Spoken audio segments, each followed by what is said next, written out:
Today we begin the 9th parak of Maseches Kesubos, parak HaKosev, and you can see that's at the top of Daf Pei Gimel. Before we begin the actual Mishnah, we glance at the side. We have a Nosei Mivneh heading. We have a triangle that's featured. These triangles highlight L'shoinos shoinim, different expressions, Shebohem Habal Misalik es Atzmo Minichse Ishto, through which the husband removes himself from his wife's properties. Properties that the wife brings into the marriage. And up till now we've seen extensive discussion concerning the different rights the husband has to those properties. In this Mishnah we see him trying to remove himself from those rights. The Mishnah, HaKosev li'ishto din udvoram ein li b'nechosayach. A man writes, and the term writes is something that will occupy the Gemara at the very beginning discussion. Does it mean actually writing or saying? But whatever the case is, he expresses himself in the following language, saying that dinu dvorim, meaning of whatever laws and words, I have nothing to do with your property. That's a literal translation, but it basically means I have no dealings with your properties. Does that have any effectiveness? So we say, not fully. The husband will continue to be allowed to benefit from fruits produced by those properties. And if his wife dies, he will inherit her. So if he continues to benefit from the fruits, he has inheritance rights. So what value was this information, was this statement? What was he removing himself from? The Gemara answers, She'im mochra v'nosna kayom. What he has done is he's removed himself from the power that he ordinarily would have had to cancel her sales. In a regular husband-wife relationship, if a wife attempts to sell properties she brought into the marriage, the husband can veto that.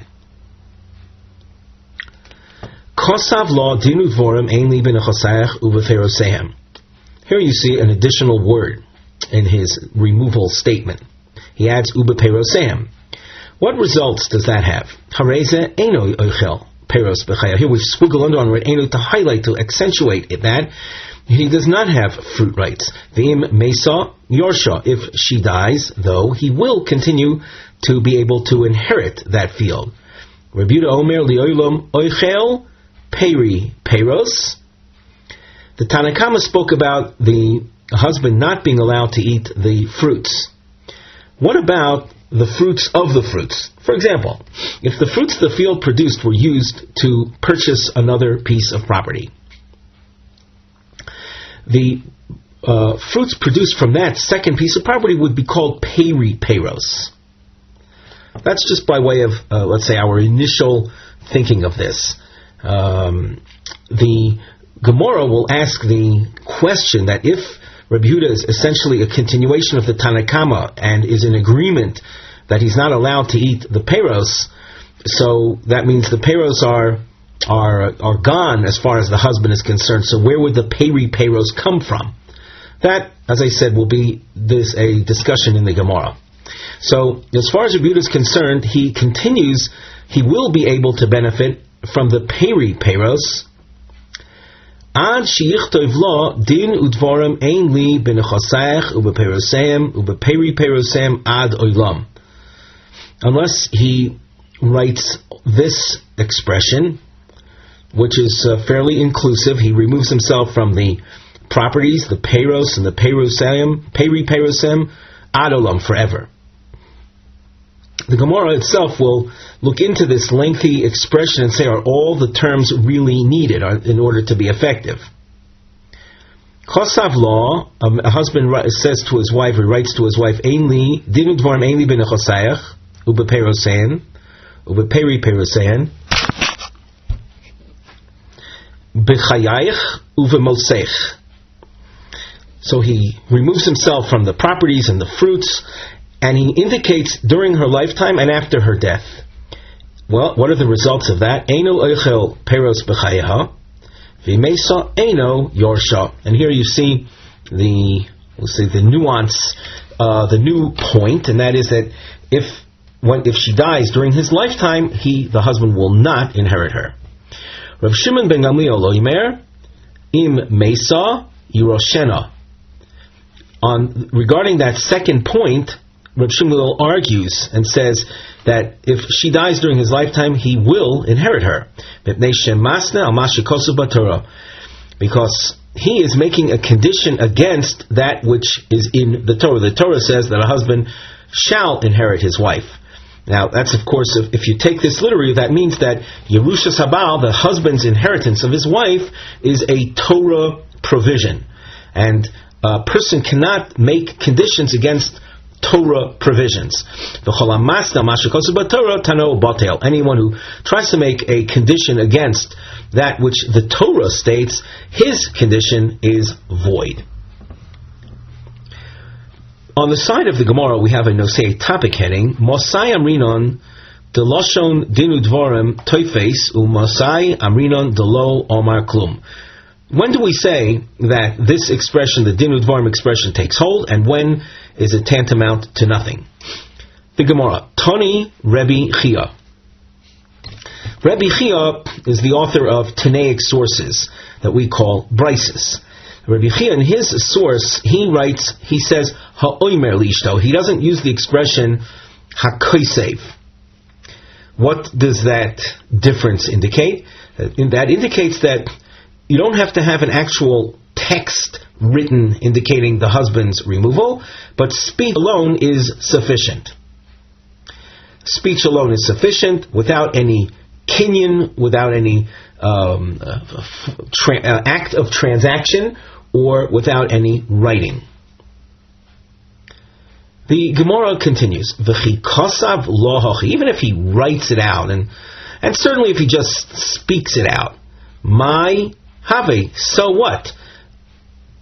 What value is there? V'hotanya, we have a Tanaic source that features a field owned by partners. Ha'omer lechaver, one says to the other, Dinu dvorim ein li al sodezu, v'ein li eisek ba, v'yodi misulekes heimena. All kinds of expressions that indicate someone is removing himself from his share in the field. Loi omar klum.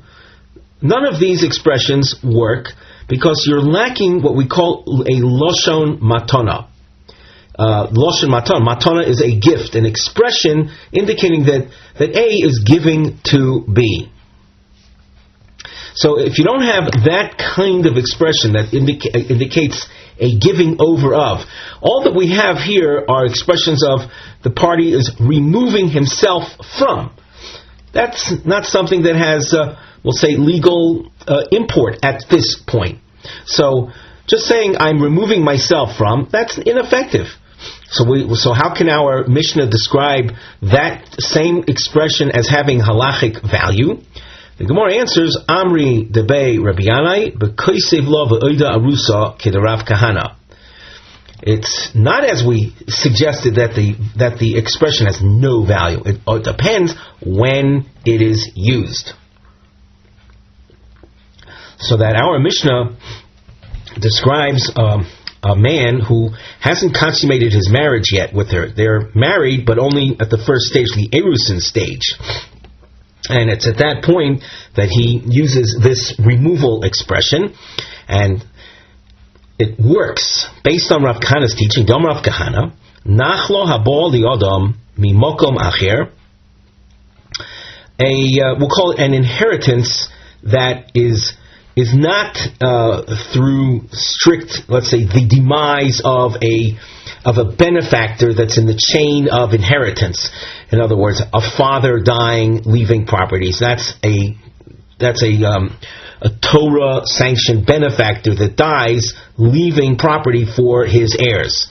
But there is another kind of nachla. That's a nachla lohabol lo'adam mimoka macher. Rashi says mimoka macher she'eno yerushas avoisav. Something that's not an inheritance from his forebears. Elo al yedei maisav tavolo. but as a result of his doing an action, of his doing something, a person inherits his wife, but it's because he did an act of marrying her. That's nachlo habo mimokom acher. Tohil mishum takanto didei tikun rabbanon, because of for his benefit the rabbis established it. V'hu bo limchol aleha, and he's coming to forfeit it, to forego it. Mochel, he's able to do so uchid Rav Huna, in accordance with Rav Huna. So we continue with this halacha that's kind of a step-by-step halacha till it's concretized, because we didn't see Rav Huna's name mentioned yet. The Gemara will get to it. So we continue back in the Gemara. Rav Kana says that a nachla habol le'odom mimokom acher odom masnel leo, a person can state a condition shelo yiroshena, that and through that condition he will not inherit it. Uchad Rava, based on Rava's teaching. Yoma Rava ha'omer, a person who says I efshi b'takonos chachomim kegon zu. A person says, I can't. It's not good. I don't want this takona. I don't want this enactment to work. This enactment that was made on my behalf to work on my behalf. In other words, I don't want it. I forfeit it. Kegon zu. We'll explain that expression shortly. Shoimin lo. We listen to him. My kegon zu. What is meant by that? What Rava is referring to, a particular enactment. What enactment is he referring to? Kid Rav Huna Amarav. The Amar Rav Huna Amarav. Yechoylo isha shetoymar labayla. A woman can tell her husband, Eini nizonis v'eini oisa. I don't want your support, and I will, and as a result of that, I am not going to provide you with my income. So, with this, we'll say this halachic construction in mind, that a person can forfeit benefits that were enacted for him, that is a reality. Now, it was pointed out in the name of the Bei Reb Yanai that works when she's still an arusa. The Gemara asks, I hachi afilu nisuanami. So why does it say only at the first stage of marriage? Why not after marriage, after a total marriage as well? Omar Abaye nisua yodoi kiyada. Rav Omar yodo adifa miyada. Abaye and Rava, for our sugya, believe it or not, are in agreement. There is a difference between Abaye's statement and Rava's statement. The Gemara says, Nafkamina l'shemeres yavam. The difference between Abaye and Rava has bearings in Maseches Yavamis. We're not going to get into that now, but there is a manifestation of the difference. But not regarding the idea or the power of removal.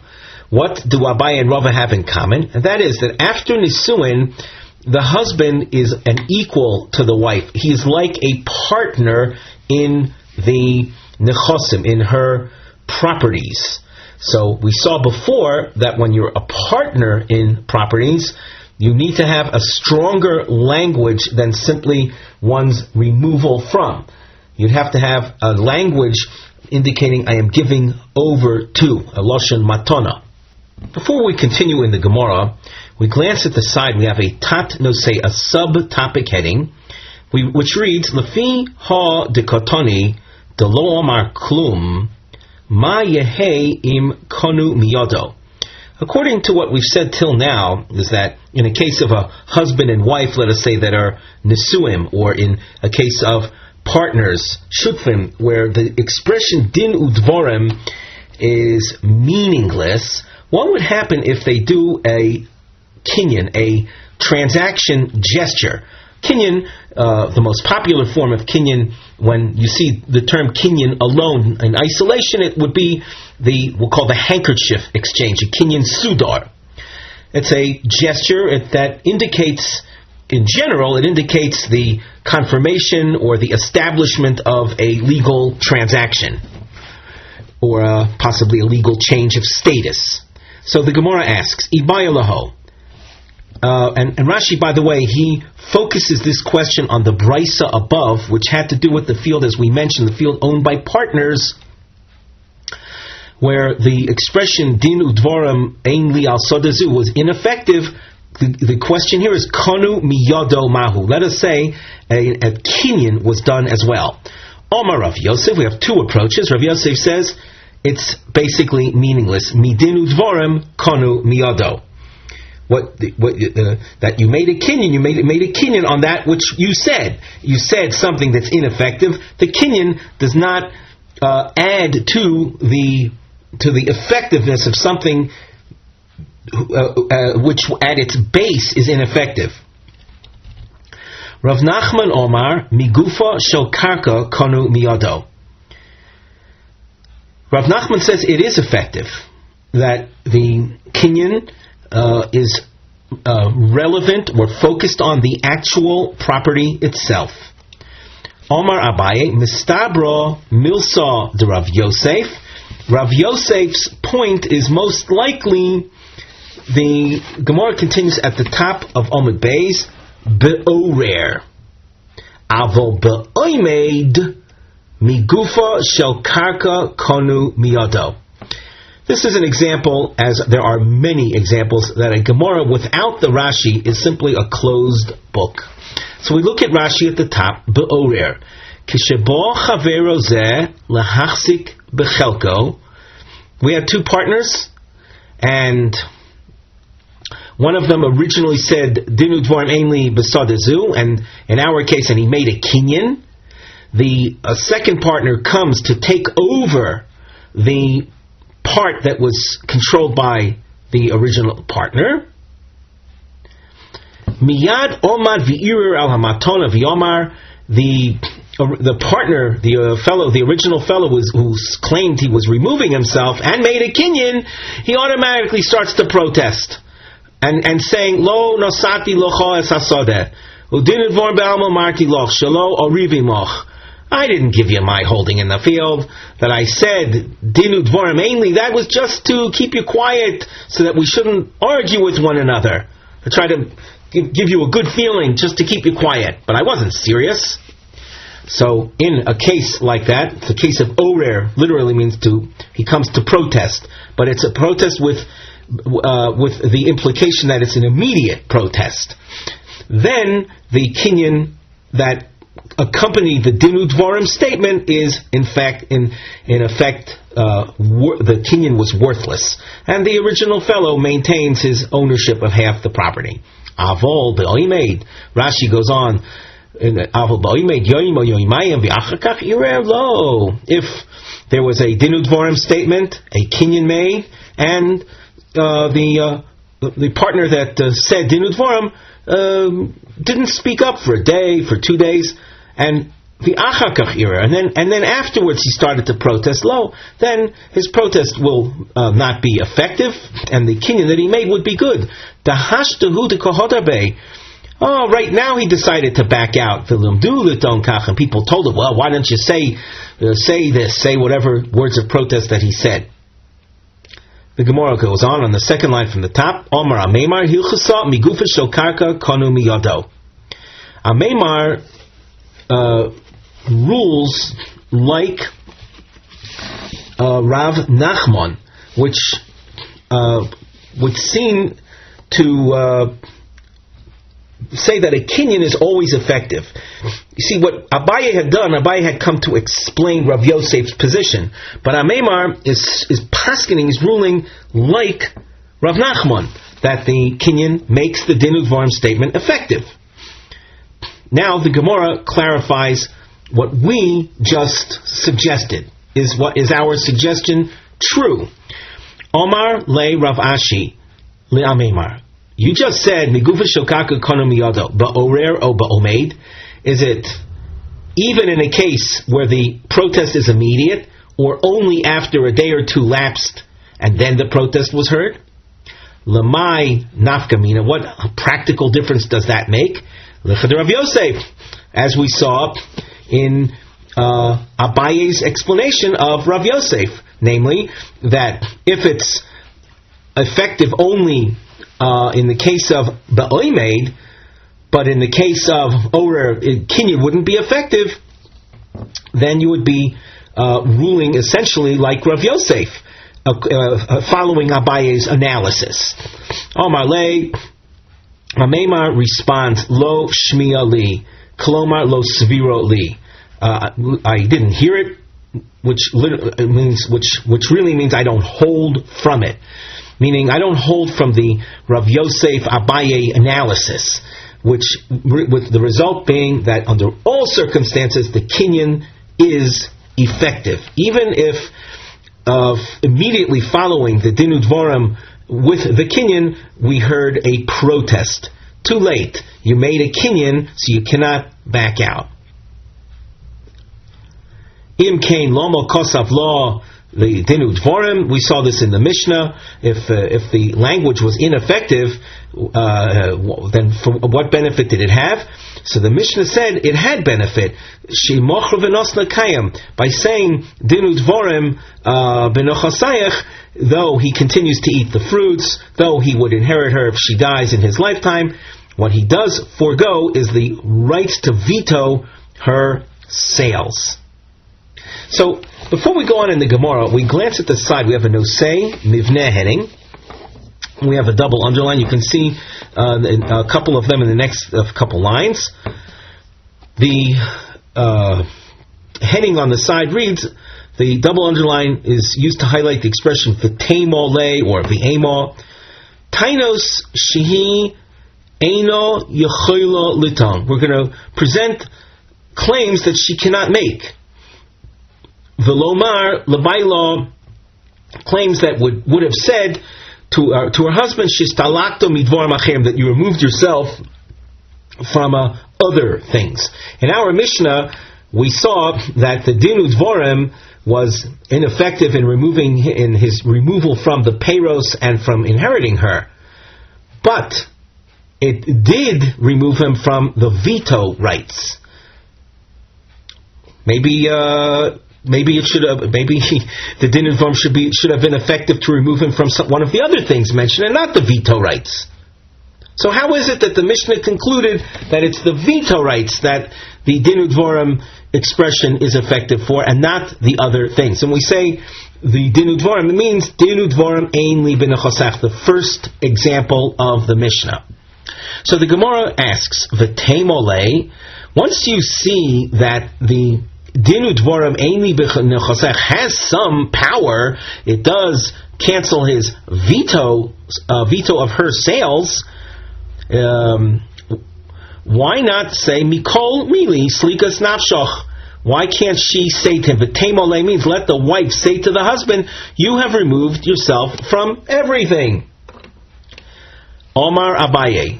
You see we have a house marking on the side of the Gemara where we feature this marking, and we've written Hezbeirom Shel Abaye v'Rav Ashi Loma Hi Lo Yechayla Litoin Hachi.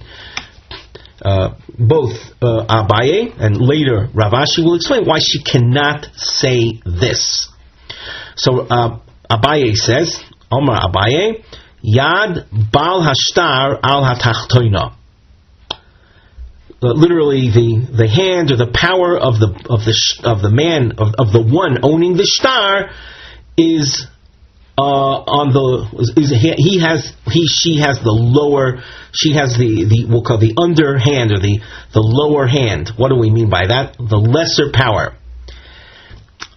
That's too much to call literal explanation. But if we look in Rashi, on the upper part of the narrow lines, the third narrow line, Yad Bal Ashtar Latachtoina Kol Hamotzi Shtar Al Hamuchsuk Bedovar. If we'll say that A is in possession of something and B produces a document challenging A's possession of, but A is currently in possession of it. So one who produces a shtar against someone that's holding on to something, Ma Shemefurash B'Shtar Yochol Lidbo Alav. That which is stated explicitly or clearly in the document, so you can collect that. V'mashtar sosum, if this contract or this document is vague, sosum means it's not clearly spelled out. Moridim oisay lepochos she b'mashmois shtar, and we entitle the shtar holder to receive, but the least of the different possibilities. V'kan habal bo b'takonas chachama mal nichse ishto b'shloisha dvarim. We have a husband that is considered in possession of the wife's property with regard to three matters: lechol peros, v'lirash, and v'im timkor michro batel, to eat the fruits, to inherit the property, and to veto her sales. V'zu, the woman, the wife, motzia olav shtar shekosaftali. She produces a document in which is written Dinu Dvarim Ein Li B'Nechosayach V'Loshon Siluk Hu Zeh. It's an expression of removal from. V'Hu Yochol Liton, and the husband can say Vaday Loshon Siluk Hu Avolo Nistalakti Elo Mipocha Shebedvarim. Yes, I've removed from something, but I removed from myself from the least of the items. V'Zu Hi HaMechira, and this has to do with the veto rights of the mechira. Aval kol zman shelo timkor, but as long as you don't sell the property, ochal peiros, I will continue eating the fruits. So the Gemara had suggested, and just to review what we have seen, the Gemara suggested, let the woman say to her husband, once you've written an expression of removal, you have removed yourself from everything. Abaye says, the woman is coming with a shtar, the shtar of dinu dvorim einim l'chosayach, but the shtar enables her, since it's not explicit what he was removing himself, it enables her to lay claim on the husband's expression only with regard to the least of the rights. And what did we say is the least of the rights? The right to veto the sales. But he maintains, or he retains, the rights to the fruits and the rights of inheritance. The Gemara asks, V'yema mi peri. A moment ago we said that the least of the powers that the husband may have had was veto rights of her sales. Maybe it's fruit eating, that's the least of the things, and not the veto rights. Amar Abaye. Abaye answers, Butzina tov mikora. This is an expression that roughly translates, or roughly means, one bird in the hand is better than two in the bush. On a more literal level, a butzina is a type of vegetation that's a young form, a premature form of a korah. If a person comes to you and offers you, take the butzina. In Rashi, you see a more contemporary expression, a dalas. We don't like to, in Gemara markings, we don't like to translate food items and animals and several and other type things that we don't have a strong tradition on. So whatever it is, it's sufficient for us to say a dalas, a young dalas, is better than an adult one, which is a korah, a dalas gedolah, as Rashi says. So if you have someone that makes an offer to you, take the small one right now. If you want to give me money for the dalas, you can take the small one now, or wait till it gets big later on. Our advice is take the small one now, because you don't know what is going to be in a month from now.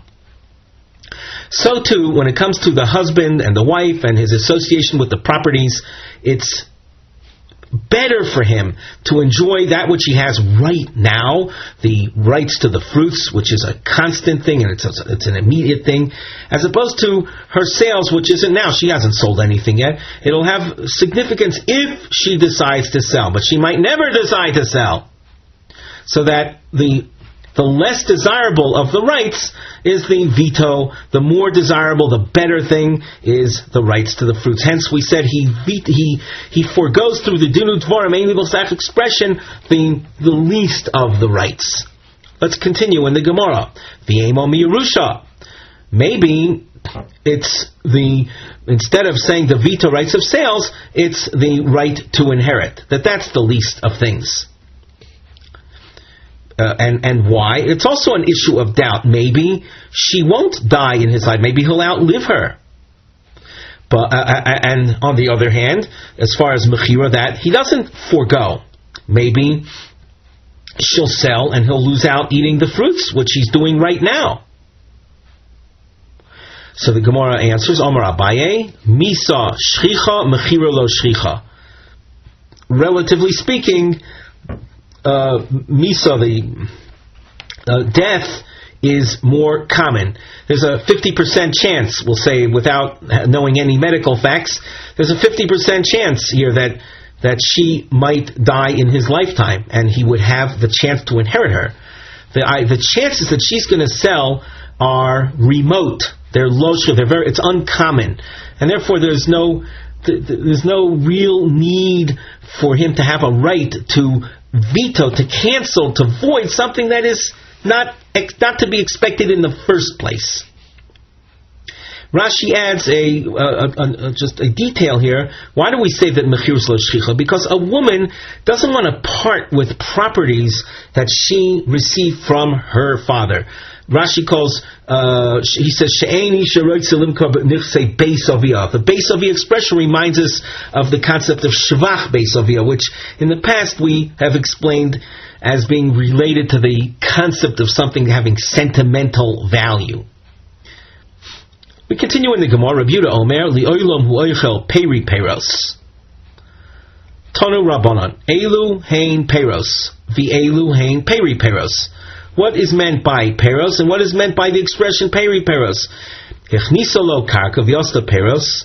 A woman brings in a piece of land to the marriage, and the land produces fruits. Harei hein peros. Those are the peros. Mochar peros v'lokach me'em karka. If the peros were sold and with the proceeds from that sale, he purchased a piece of land, the osta peros, and that purchased piece of land produces fruits. Harei hein peri peros. That is the fruit of the fruit. The purchased piece of land being considered the first generation of fruit. The Gemara asks, within Rabbi Yehuda said that a man who used the expression of din udvorim ein li b'nechosayach u beperosam, we saw in the Mishnah that according to Rabbi Yehuda, he's entitled to the peri peros. What does Rabbi Yehuda really mean? Ibayalahu Rabbi Yehuda peri peros dafka, o dilma ad oilam dafka, o dilma travayu dafka. When we learned the Mishnah, we indicated that the expression that was used by Rabbi Yehuda, that he still has peri peros rights until he writes an elaborate expression, namely din udvorim ein li b'nechosayach u'beperosein u'beperi perosem ad olam, which expression will be binding in order for him to remove himself from the peri peros as well. And that's what the Gemara just presented in a three-stage or three-possibility question. This is not a very common Gemara form where you have an O Dilma twice within one question. It means you have possibility A, possibility B, and possibility C. We should point out the issue lasts a number of lines, and you can see that we have under the nosei mivneh heading, the triangles that appear, shlavim, these represent stages lahavin shitas Rabbi Yehuda b'mishnah, eze mishpat ma'akiv b'lashono. So we're going to go through, we raise the question, which language is absolutely necessary for the expression of removal to be effective according to Rabbi Yehuda. Before we continue, by the way, we should look in Rashi on the lower third of the page. Peri peros dafka. Bahai lishna l'chud sagi listiluki mi peri peros umi peri de peri peros. Is it so that with this expression, if a person would say din udvorim ein li b'nechosayach u'beperosein u'beperi perosehem, would that be enough to remove him from the second generation of fruits and the third generation of fruits, and you don't really need him to add ad olam? V'kosav beperosehem ad olam v'lo kosav beperi peros lo istalik mi peri peros. Had he written that din udvorim ein li b'nechosayach u'beperosehem ad olam, that would not have been effective in removing him from the peri peros. So that is essentially our question. We go back to the Gemara. Im timtzelomar. If we're reading from the first triangle, if you say peri peros dafka, that in order to have him removed from the peri peros, you've got to spell that out. Well, ad olam lomali, then why would he add the superfluous expression of ad olam? The Gemara answers, we can tell you why he would do that. Ha komash malon, kevan de kosav law, peri peros. Once he writes peri peros, which is the binding expression, keman de kosav law ad olam domi. It's as if he wrote ad olam, but not that he needs to have ad olam there. Ve'intim tzolomar ad olam dafka, and if you say that is the binding expression, and you don't really need to have peri peros, if he would say dinu dvarim ein li b'nechosayach ad olam, that would be enough. Why then do you need the expression of peri peros? Ha komash malon. What the Mishnah would be telling us, what it means is afagav de kosav law peri peros, even if he would have written peri peros, I kosav lo ad olam in, I lo. Only if he writes ad olam will that be an effective removal. Without that, it would not be effective. Ve'im timtzilomar travaihu dafka, and if you say no, you really need to have peri peros and ad olam, tarti lomali. So then, why do I need both? In other words, what would I have thought had I had only one of them? So we answer, tzricha, di'i kosav lo peri peros v'lo kosav lo ad olam. Had just peri peros been written without ad olam, havi amino peri peros hu de lo ochil, avo piro de peri peros ochil. I would have thought that by removing yourself from peri peros without stating ad olam, that you're disqualifying, you're removing yourself from the second generation of fruits, but not from the third generation of fruits. Therefore, in order for him to be removed from all generations of fruits, he has to have ad olam. V'i kosav lo ad olam, v'lo kosav lo peri peros. And had he written just ad olam and not peri peros, havi amina, I would have thought that le'olam aperos koi. That let's go over the expression that would have been. He would have said dinu dvarim ein li b'nechosayach u'beperosam ad olam.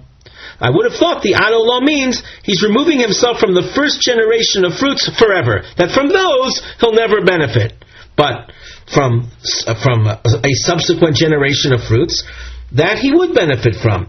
Just to go over that point again, what I would have thought is that he's saying, I'm not going to eat these fruits ever, but to take those fruits, the first generation of fruits, and buy a piece of land from which other fruits would be produced. Had he had just ad olam without the peri peros, I would have thought that he'd be entitled to those second generation of fruits. Lahachi itzterich peri peros. And for that, because of that, we need to have the peri peros along with the ad olam. So this Gemara basically raised the possibility and doesn't really come to a conclusion. All it did is it raised the possibility and that which expression is truly effective, and if that be the case, why was the other expression mentioned at all in the Mishnah?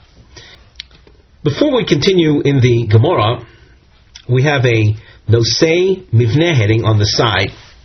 You can see we featured a trapezoid or volcano shape, which we call a ma'akav, an attempt to keep track of a give and take style of Gemara.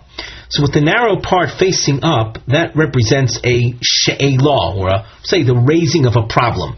The inverted direction, tshuva, is a response. Yesh leho'ir shehashe'ela nisheres. We want to point out that this question remains.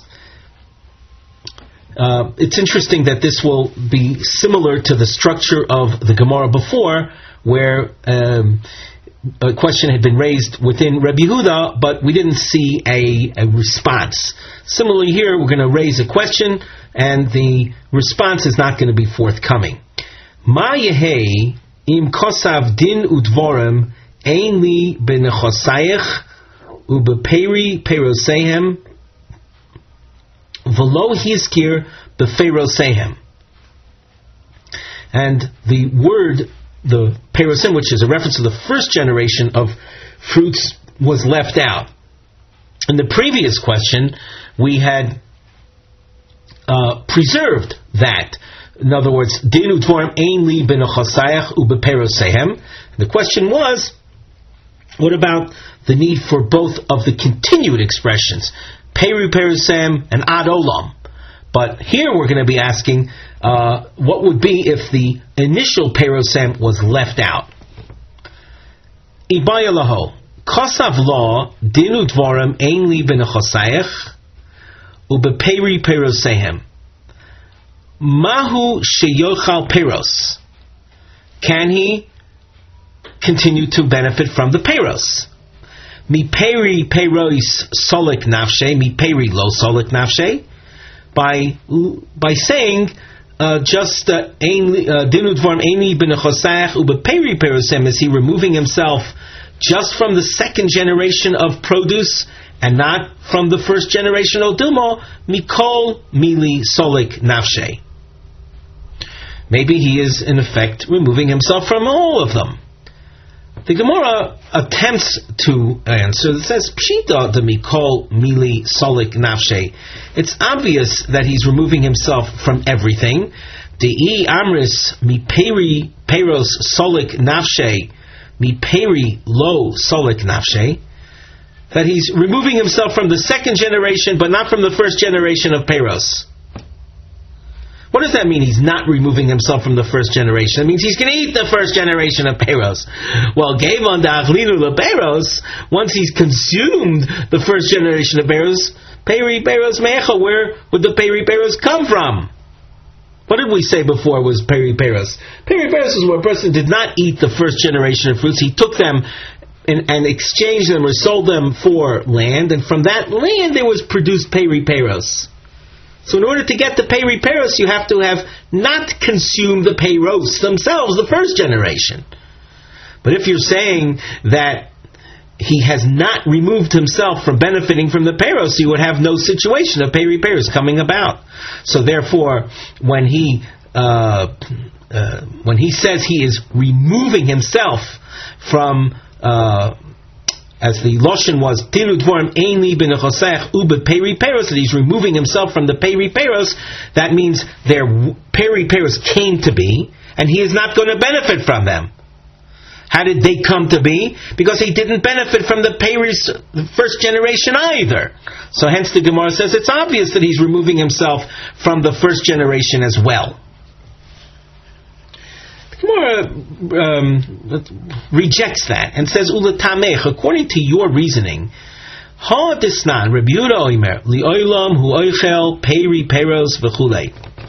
In our Mishnah, we saw Rabbi Yehuda saying that he's always entitled to peri peros unless he writes dinu dvorim eini benechosayach ube perosem ube peri perosem ad olam.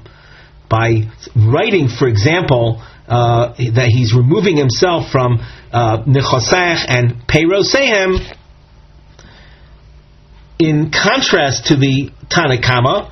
The Tanakama, Rabbi Yehuda came in and said he by saying perosehem, he doesn't remove himself from the peri peros. So the statement of Rabbi Yehuda then would have been understood. Kevon dachaltinu leperi. Once he has eaten the peros, then peri peros mehecha. According to Rabbi Yehuda, if he were to write dinu dvorim ein li benechosayach ubeperosehem, so he's not removing himself from the peri peros. How can Reb Yehuda say that li'olam oichel peri peros if he has already eaten the peros? So how are we to understand Reb Yehuda? Ela b'deshaira, where true, he was able to eat the peros, but he didn't eat them all up. He left over. And from the leftover, he bought a piece of land, and that land produced the peri peros. And that's what Rabbi Yehuda would be referring to when he says in the Mishnah, Oilam oichel peri peros. So even if he hasn't removed himself from the peros and has consumed them, he didn't consume all of them, leaving the possibility of producing peri peros, and he would be eating from those as well, unless he uses the full expression. So just like in order to understand Reb Yehuda, we have to say b'deshaira, hachonami b'deshaira. So too, in our case, with regard to the chachomim, or in regard to our question, you would have to say that it's talking about a case of b'deshaira. So that you can't say that it's pshita, that it's obvious he has removed himself from everything, that he has removed himself from the peros. No, he didn't remove himself from the peros. If he had said, Dinu dvorim einli b'nechosayach u'b'peri peros, it might very well be that he is removing himself only from the peri peros and not from the peros. And you'll ask, if he didn't remove himself from the peros, how can you come to peri peros to begin with? The answer is b'deshaira.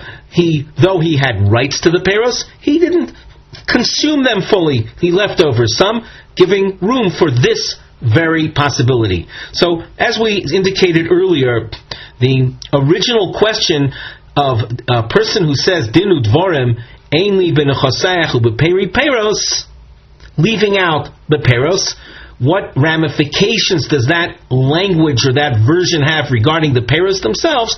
That remains unanswered. Rabban Shimon ben Gamliel Oimer. Rabbi Shimon Gamliel appeared in the Mishnah saying, Yimeso Yirosheno mipnei shemasna mashikosav b'torah. That even though he may have made a statement of removal from her properties, and said, B'chayayich u'v'mosech, I'm removing myself from your properties while you're alive and after you die. Though the Tanakama said that that's effective in removing the husband from being able to inherit her, according to Rabbi Shimon Gamliel, it's not effective and he will inherit anyway, because he is making a condition against that which the Torah provides for. That's called Masne al Mashikosav B'Torah. Now we turn to the Gemara, and we read, Omar Rav, Halocha Rabbi Shimon ben Gamliel, V'loi mita'amei. It's a kind of an unclear and abstract statement. He says, we follow the ruling of Rabbi Shimon Gamliel, but not because of his reason. So the Gemara asks, My haloch Rabbi Shimon Gamliel v'lo mitamei. What do you mean by that? You see diamonds, and on the side of the Gemara under our Nosei Mivneh heading, the diamonds represent shlavim. They're stages. Lahavin hod yom harav halocha Rabbi Shimon Gamliel v'lo mitamei. What does Shmuel mean by that? So just take an overview, a bird's eye view of this Gemara. You'll have to have Daf Pei Daled Omid Aleph in front of you, and you'll notice that these diamonds continue down the upper quarter of the Pei Daled Omid Aleph, 4 stages before we can understand what he meant.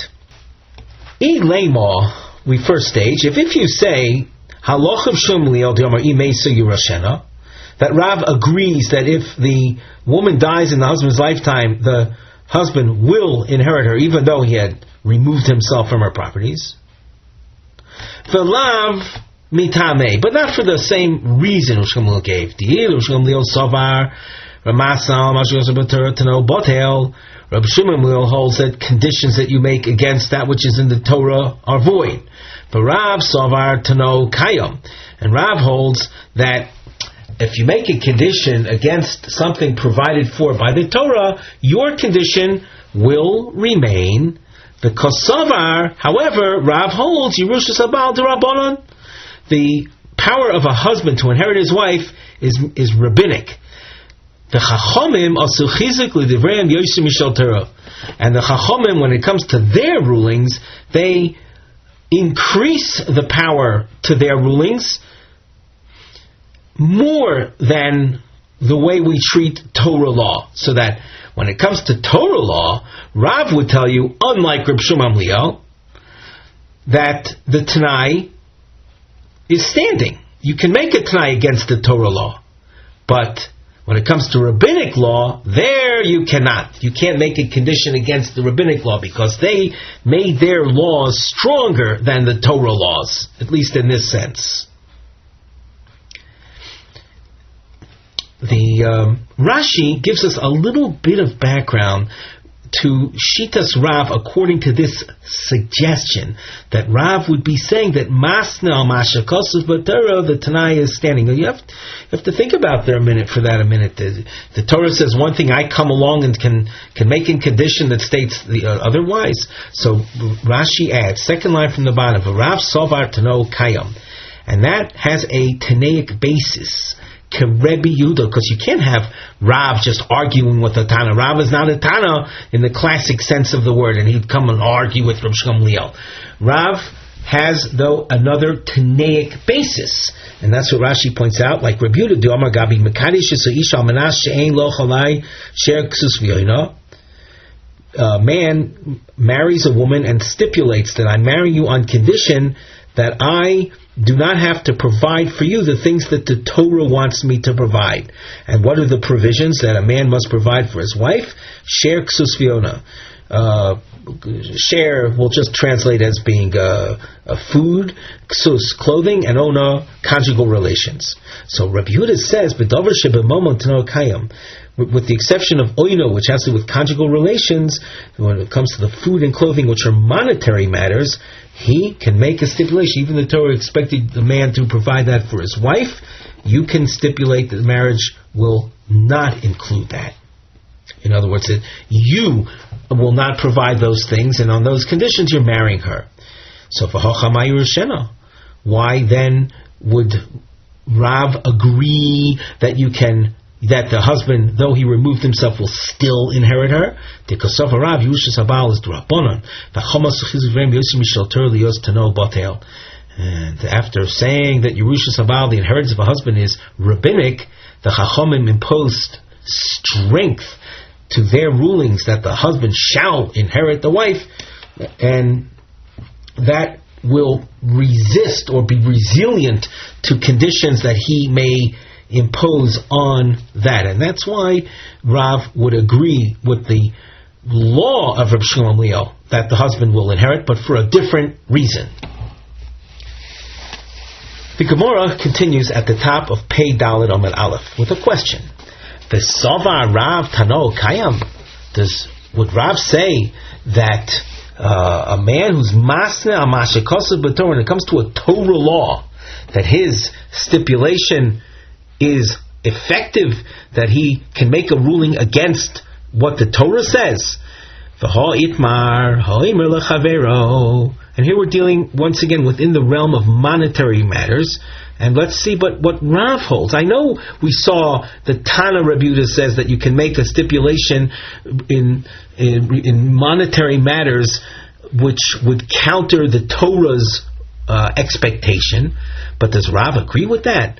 Rav says, in a case of a person who says to his friend, I'm selling you something, I'm selling you an item, and I'm going to charge you a certain amount of money, and I'm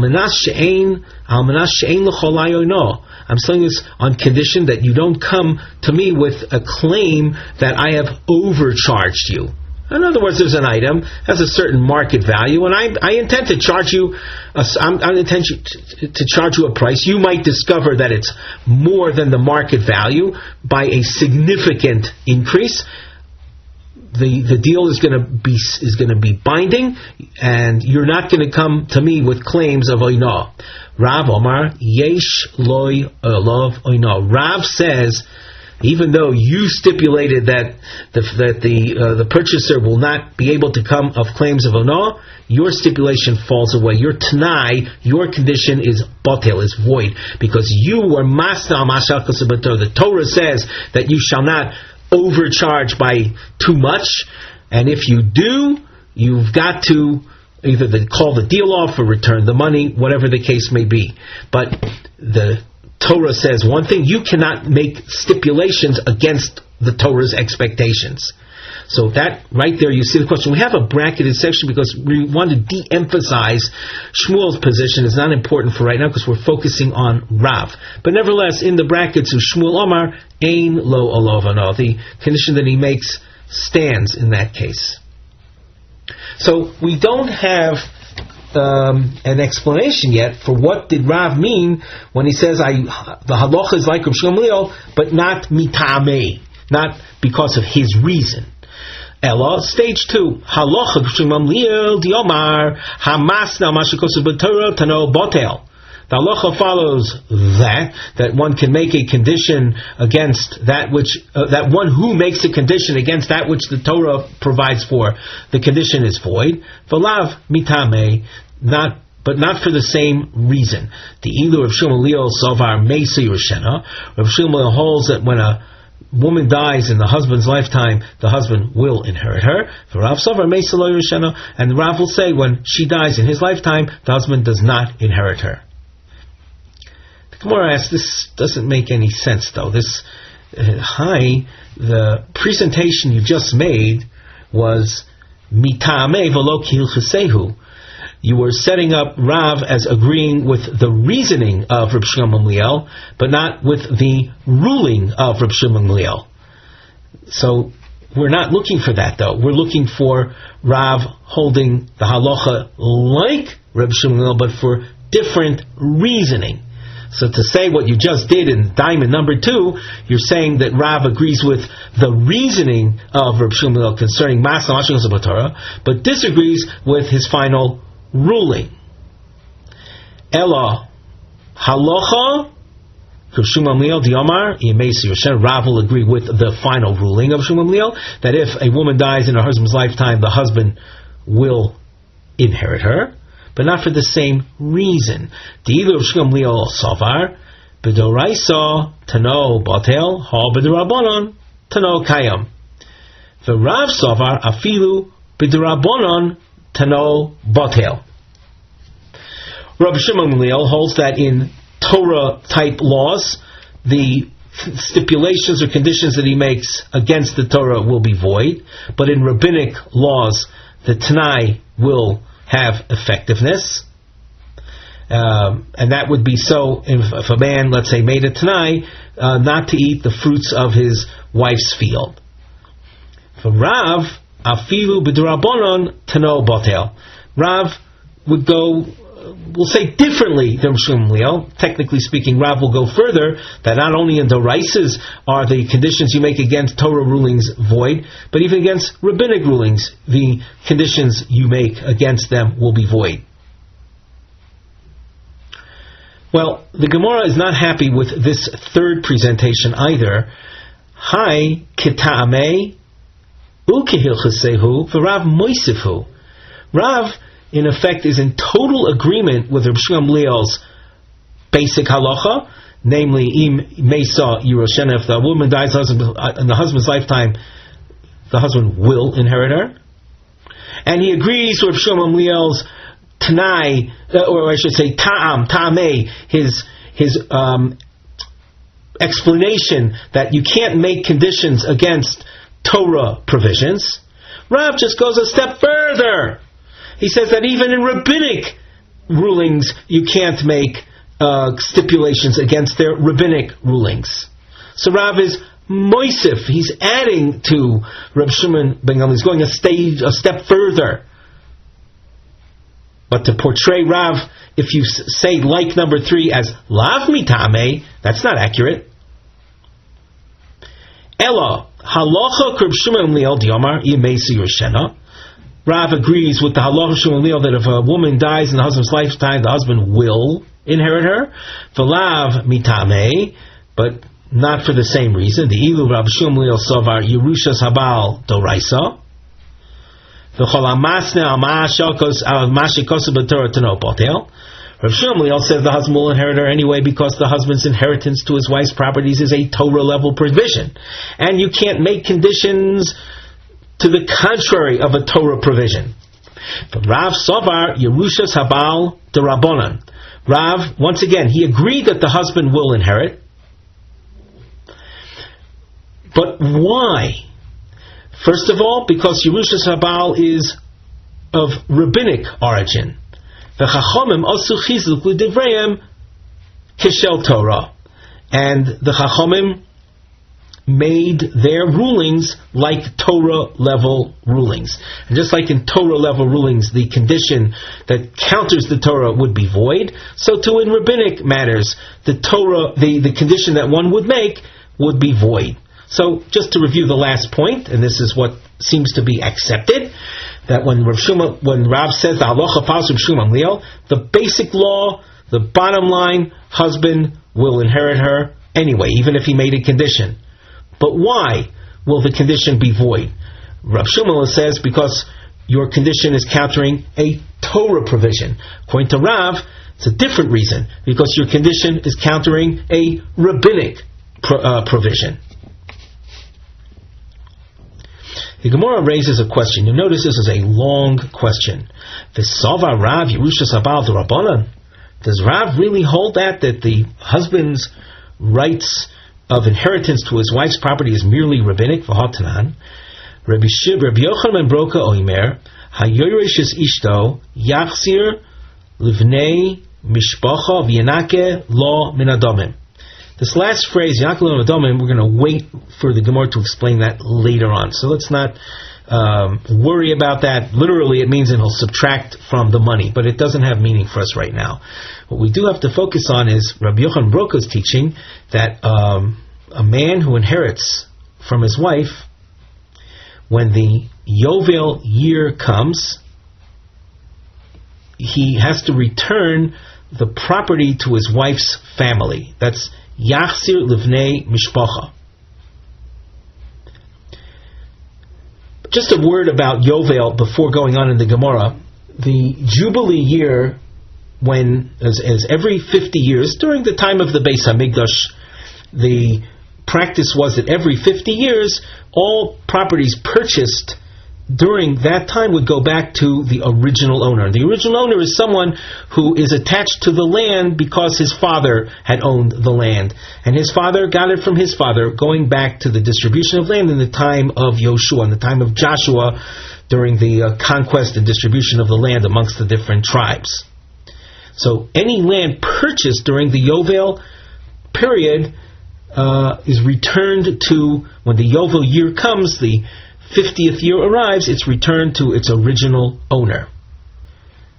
Rabbi Yochanan Berger says that a man who inherits from his wife, so it's returned to her family.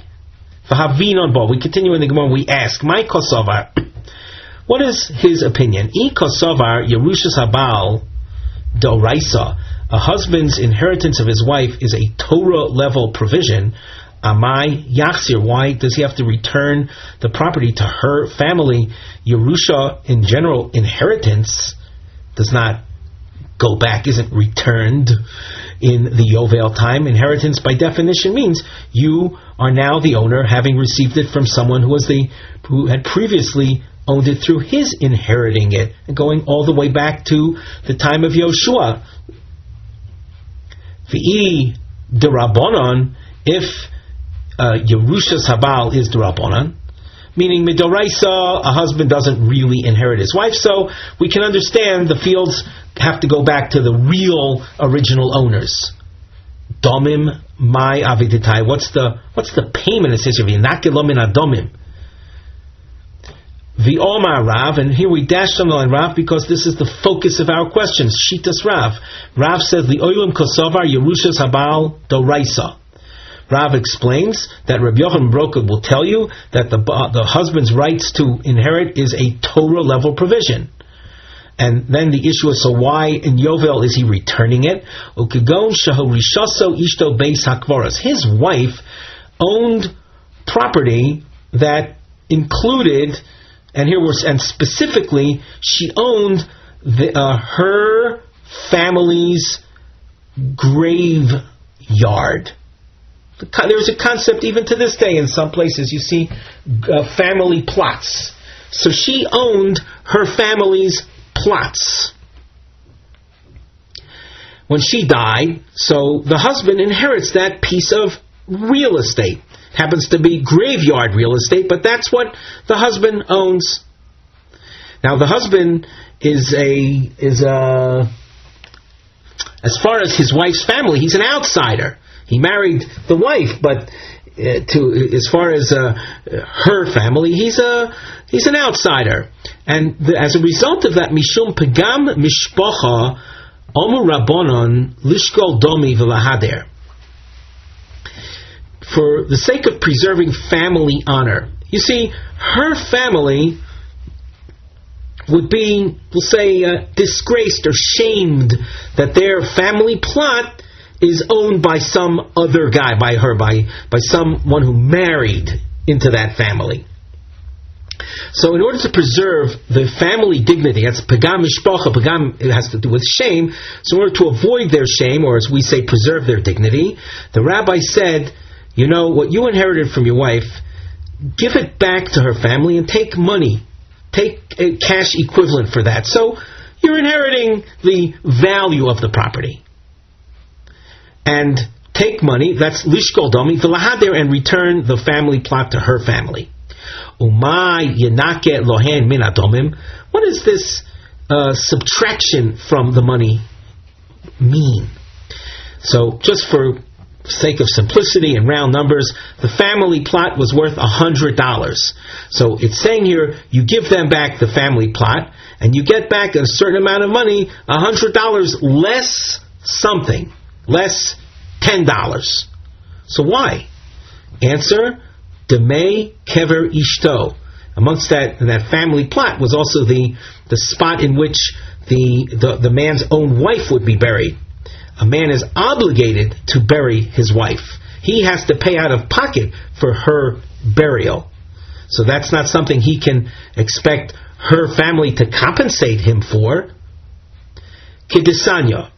And here we have a Tanaic source that bears that out. Hamochir kivoroi v'derech kivoroi ma'amodo mokum hespedo. A person who sells his grave and the path to his grave, and the ma'amodo is an area around in the vicinity of the graveyard where the mourners would be consoled, and the mokum hespedo, it's a spot where the eulogies were made.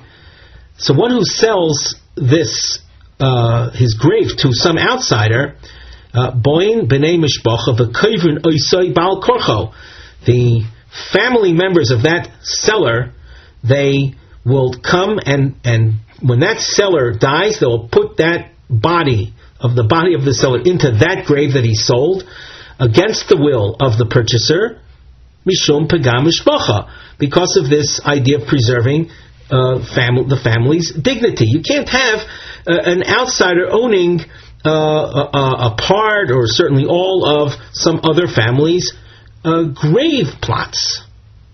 So at the end of this discussion, what do we see?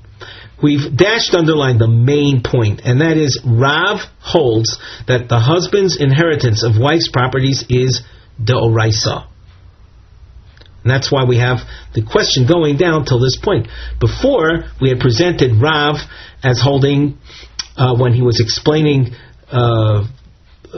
when we were explaining before that the halacha that Rav holds like Rishon Leo, but not for the same reason, in presenting that we said that Rav holds that Yerushas Habal is Dorabonon. But here in this discussion, where Rav came to explain Rabbi Yochanan Berger, we see something to the effect of Rav being associated with the Yerushas Habal being Doraisa. The Gemara answers, Rav l'tamei de Rabbi Yochanan Berger komar, When you saw Rav most recently, where we dashed underline Rav and the word Doraisa, that's where Rav was coming to explain the opinion of Rabbi Yochanan ben Broka that we had in the framed Tanaic source. But that doesn't mean that that's Rav's own opinion. He's explaining that particular Tana's way of thinking. V'lei lo svirale. Rav himself doesn't hold. Rather, he holds that Yerushas Abal is D'Rabbanan, as we had said earlier when we presented our fourth diamond in explanation of Rav's original statement that the halacha follows Reb Shimon ben Gamliel, but v'lav mitamei.